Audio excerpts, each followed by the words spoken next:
Imagine, if you will, you are in your office. A middle-aged patient named Mr. Smith consults you for a 6-month history of back pain following a work-related injury where he fell at the restaurant where he was working as a chef. There are no significant findings on imaging, yet his pain is reported as debilitating. Mr. Smith states that his pain has triggered crying episodes, limited his physical activity, and keeps him up at night.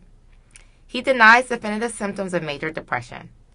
He also reports having already tried NSAIDs without any relief.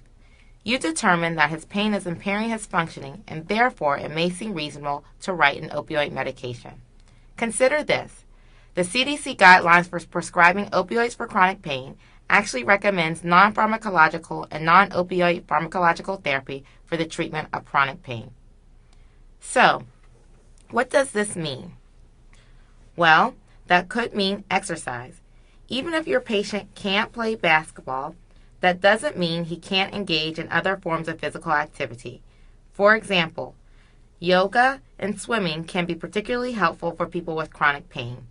Using heat pads to improve circulation and reduce spasms, or cold packs to reduce inflammation and numb deep pain are also recommended interventions. A referral for cognitive behavioral therapy for chronic pain can also target pain-related thoughts, emotions, and behaviors that are likely contributing to the way pain is being experienced. There are many multimodal interventions to choose from which target different aspects of the pain experience. If medications are required in addition to these interventions, some non-opioid options to discuss include NSAIDs, acetaminophen, anticonvulsants, and SNRIs. Opioids should only be considered if the above therapies have not resulted in satisfactory results and if expected benefits for both pain and function are anticipated to outweigh risks to the patient.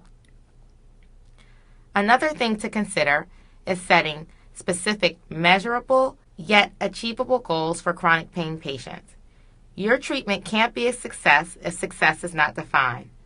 Focusing on identifying goals that are measurable and tailored to the patient in question allows you to decide whether or not your treatment intervention is helpful. Examples of such goals include the ability to walk a certain distance, a reduction in pain scores as measured by a validated rating scale, or the ability to return to meaningful activities. Assessment scales like the PEG can also be very helpful. Lastly, be explicit and realistic about the unlikelihood of completely relieving chronic pain. Also, explain the increased risk of opioid dependence and respiratory depression if taken with alcohol or other certain medications like benzodiazepines. So, before you write that script, remember our 3 recommendations in determining whether opioid treatment is appropriate in the treatment of chronic pain. Number 1, opioids are not first-line or routine therapy for chronic pain. Clinicians should consider opioid therapy only if expected benefits for pain and function are anticipated to outweigh risks to the patient. If opioids are used, they should be combined with non-pharmacological therapy and non-opioid pharmacological therapy as appropriate. Before starting opioid therapy for chronic pain, clinicians should establish treatment goals with all patients, including realistic goals for pain and function, and consider how opioid therapy will be discontinued if benefits do not outweigh risk. Clinicians should continue opioid therapy only if there is clinically meaningful improvement in pain and function that outweigh risks to patient safety.